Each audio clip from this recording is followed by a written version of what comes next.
வணக்கம். பதவி பார்க்க வந்தவர்களுக்கு சக்தி கிச்சனின் நன்றியும் வணக்கமும்.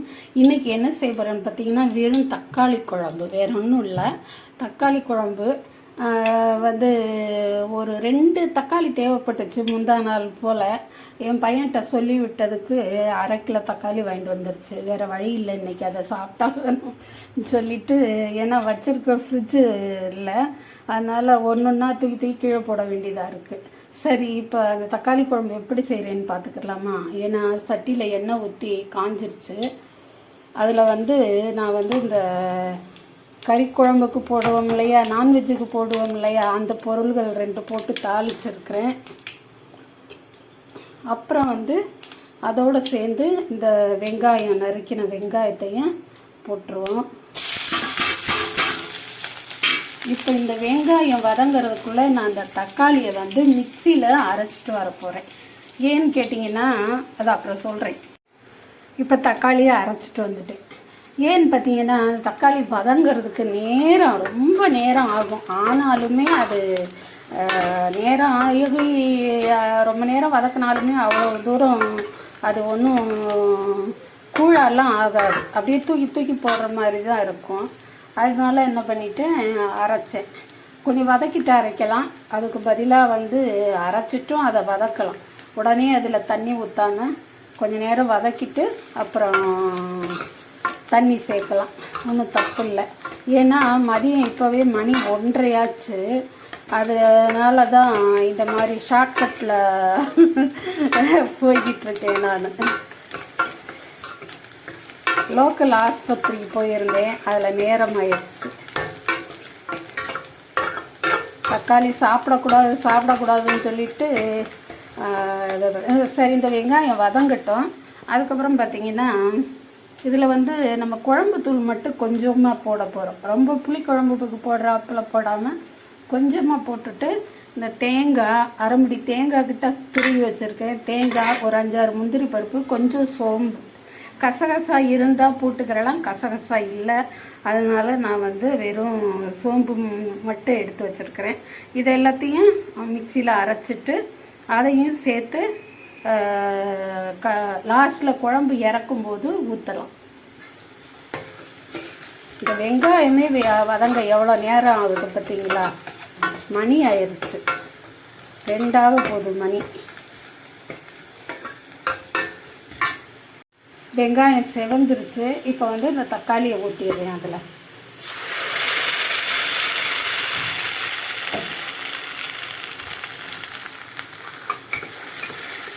ஒன்று 2 அரைச்சிருந்தா கூட பரவாயில்ல. அதனால ஓரளவு நமக்கு அது நல்லா நைஸாகிடுது இல்லையா? சரி, இது கொஞ்சம் வதங்கணும். ஏன்னா அந்த தக்காளியோட பச்சை வாசனை போகிற வரைக்கும் வதங்கணும். அதுக்குள்ளே ஒரு 2 வேலை இருக்குது, அதை செஞ்சுக்கிறேன். தக்காளி நல்லா வதங்கியிருக்கு பாருங்க, சூப்பராக வதங்கியிருக்கு. இப்போ இந்த நேரத்தில் இந்த எடுத்து வச்சுருக்கேன் பார்த்தீங்களா, ஒரு கரண்டி, சின்ன குழிக்கரண்டி, எண்ணெய் கரண்டி இல்லைன்னா சட்னி கரண்டின்னு சொல்லுவோம்ல, அதில் ஒரு 3/4 இது தான் போட்டிருக்கேன். உங்களுக்கு இதுக்கு மேலே தேவைன்னாக்கா நீங்கள் வெறும் மிளகாய் பொடி போட்டுக்கலாம். மற்றபடி இந்த மல்லி, சீரகம் அதெல்லாம் போட்டு அரைச்சிருக்கிறேன். இப்போ நான் போட்டேன் இல்லையா, அந்த பொடி போடாமல் வெறும் மிளகாய் பொடி வேணால் உங்களுக்கு காரத்துக்கு போட்டுக்கிறலாம். இந்த மசாலா வாடையும் கொஞ்சம் போனதுக்கு பிறகு நமக்கு தேவையான அளவு தண்ணி ஊற்றி, முக்கியமாக உப்பு போட்டு அதை எடுக்கலை நான், அதனால் மறந்துடுவேன். எடுத்துகிட்டு வந்துடுறேன் உப்பை. போதும், மசாலா வதங்கிடுச்சு. மசாலா வதங்கிறதுக்கான நேரம் போதும். இப்போ நம்ம இந்த தக்காளியை அரைச்சோம் இல்லையா, அந்த ஜார்லேயே தண்ணி எடுத்து வச்சுருக்கேன் நான், அதை அதில் ஊற்றிடுறேன். இதை இன்னொரு டைப்பாகவும் செய்வேன் நான். பெரும்பாலும் சுடுதண்ணியில் நல்லா கொதிக்க வச்ச தண்ணியில் தக்காளியை போட்டு நல்லா ஆறின பிறகு தக்காளி தோலை உரிச்சிட்டு கைட்டை மசிச்சு விட்டு செய்வேன். ஆனால் அதுக்கெல்லாம் டைம் ஆகும், சுடுதண்ணி வச்சு ஆறுறதுக்கெல்லாம் நேரம் ஆகும், அதனால் முடியாது. அதனால் இந்த மாதிரி ஒரு குறுக்கொழியில் செய்துட்டு அவ்வளோதான். இதில் இனிமேல் நம்ம இதை கொதித்து நல்ல வாசனை வந்த பிறகு, குழம்பு வாசனை வந்த பிறகு நம்ம இந்த இதை அரைச்சி வச்சுட்டு அதை ஊற்றிடணும். முன்னாடியே அரைச்சி வச்சுக்கிட்டு அப்புறம் அதில் ஊற்றிட வேண்டியதுதான். சரி, இப்போ இதை அரைக்க ரெடி பண்ணலாமா? தேங்காய் 2-3 ஒரு 4-5 முந்திரி பருப்பு, கொஞ்சம் சோம்பு. இப்போ கூட பார்த்திங்கன்னா உப்பு போட மறந்துட்டேன். அதுக்குள்ளே இந்த தேங்காயெலாம் அரைக்க ரெடி பண்ணிட்டேன். உப்பு தேவையான அளவு போட்டுக்கிறோம், அவ்வளோதான், போதும். அவ்வளோதாங்க, குழம்பு சூப்பராக ரெடி ஆயிடுச்சு. இதில் நான் வந்து ஒரு 4 ஒரே ஒரு உருளைக்கிழங்க 4 துண்டாக நறுக்கி போட்டிருக்கிறேன். அது நல்லாயிருக்கும் தொட்டு சாப்பிட. அது போக இதுக்கு வந்து ஏதாவது ஒரு காய் பொரியல் செஞ்சுக்கிறலாம், இல்லை ஆம்லெட் போட்டுக்கிறலாம், வத்தல் வடகம் எல்லாம் சேர்த்து எது வேணாலும் சாப்பிடலாம். அப்புறம் இது போக என்னென்னா இதை சொல்கிறேன் வரேன். இதில் வந்து நம்ம அரைச்ச தேங்காய், கசகசா, தேங்காய், பெருஞ்சீரகம், முந்திரி பருப்பு, இது கலந்த கலவையை இதில் போட்டுரும். குழம்பு சாப்பிட்டு பார்த்தேன், செம்ம காரம். இப்போ இது சேர்ந்தா உங்களுக்கு காரம் அவ்வளவு இருக்காது. நம்ம இந்த தேங்காய் அரைச்ச கலவையை ஊற்றின பின்னாடி ஹை ஃப்ளேமில் வச்சு கொதிக்கெல்லாம் விடக்கூடாது. லேசாக இந்த மாதிரி வரும்போதே, இது இப்படி வருது இல்லையா, இந்த மாதிரி வரும்போதே நம்ம ஸ்டவ்வை ஆஃப் பண்ணிடலாம். அப்புறம் வந்து வேறு பாத்திரத்துக்கெல்லாம் நான் மாற்ற போகிறதில்ல, அப்படியே தான் எடுத்துகிட்டு போய் வச்சு சாப்பிடுவோம். அப்புறம் நம்ம இதை வந்து மறுபடி தாளிக்கெல்லாம் தேவையில்லை. நான் முதல்ல தாளிக்கும் போது கருவேப்பிலை போட மறந்துட்டேன். அது காஞ்ச கருவேப்பிலை தான் இருந்துச்சு. அதே மாதிரி மல்லியும் வந்து காய்ந்த மல்லி தான், அது கையை விட்டு வர மாட்டேங்குது.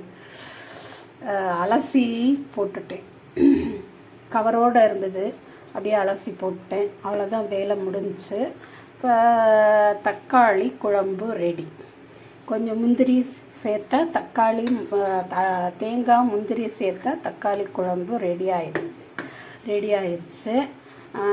நம்ம ஒரு வார்த்தை சொல்லுவோம் இல்லையா, சாதத்துக்கு இது ஏதாவது ஒரு குழம்பு கூட்டு வச்சா இது சாதத்துக்கு மட்டும் இல்லாமல் சப்பாத்திக்கு, தோசைக்கு எல்லாத்துக்குமே நல்லாயிருக்கும்னு சொல்லுவோம் இல்லையா.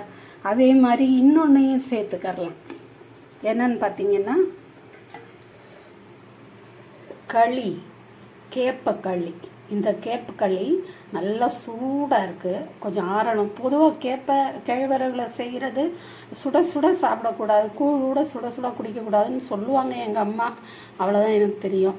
இது இன்னும் கொஞ்சம் கெட்டியாகணும். கெட்டியான பிறகு தான் எடுத்து வச்சு நடுவில் ஒரு குழியை பறித்து இந்த குழம்பை ஊற்றி சாப்பிட்டோம்னா சூப்பராக இருக்கும். ஆக இந்த குழம்பு வந்து சாதத்துக்கு மட்டும் இல்லாமல் தோசைக்கு, இட்லிக்கு, சப்பாத்திக்கு, களிக்கும் நல்லாயிருக்கும். அது எந்த களியாக இருந்தாலும் சரி, கம்மங்களி, ராகி எல்லாமே. இனிமேல் இதை தொடரணும் அப்படின்னு நான் நினைக்கிறேன். சரி, ஸ்டவ் ஆஃப் பண்ணிடலாம். அது டக்குமுக்குன்னு கொதிக்க ஆரம்பிச்சிடுது. தேங்காய் போட்டிருக்கிறதுனால அது தெரிஞ்சு போயிடும். சரி, ஆஃப் பண்ணிட்டேங்க.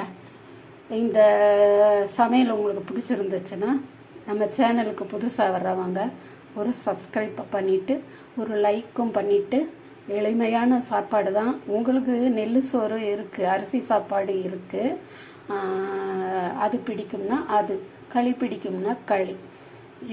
ஒரு சப்ஸ்கிரைப்பும் லைக்கும் பண்ணிவிட்டு வாங்க. உங்களுக்கு எது பிடிக்குமோ சாப்பிடலாம். அப்புறம் ஒரு லைக் போட்டுருங்க. சமைச்சு ஷேர் பண்ணுங்கள், லைக் பண்ணி சாப்பிடுங்க, சந்தோஷமாக கமெண்ட் பண்ணுங்கள், சப்ஸ்கிரைப் பண்ண மறக்காதீங்க.